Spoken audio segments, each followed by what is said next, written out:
أعوذ بالله من الشيطان الرجيم. بسم الله الرحمن الرحيم. يا أيها الذين آمنوا استعينوا بالصبر والصلاة إن الله مع الصابرين. সূরা আল বাকারা 153 নম্বর আয়াত।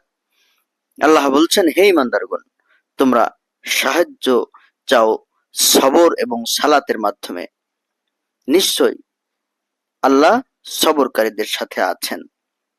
এই আয়াতের ব্যাখ্যায় বলা হচ্ছে, সালাত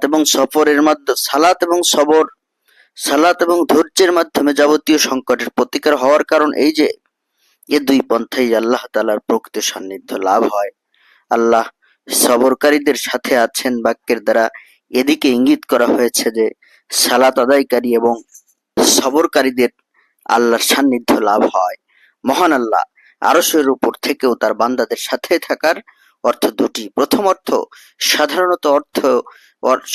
সাধারণ অর্থে সাথে থাকা, যা সমস্ত মানুষের ক্ষেত্রে প্রযোজ্য, আর তা হচ্ছে সবাই মহান আল্লাহর জ্ঞানের ভিতরে থাকা।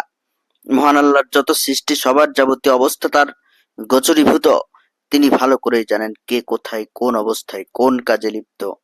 দ্বিতীয় অর্থ, সাথে থাকা, বিশেষ অর্থে যা কেবল তার নেককার, সবরকারী এবং ইহসানকারী মুত্তাকিদের ক্ষেত্রে প্রযোজ্য, সেটি হচ্ছে সাহায্য এবং সহযোগিতা করা।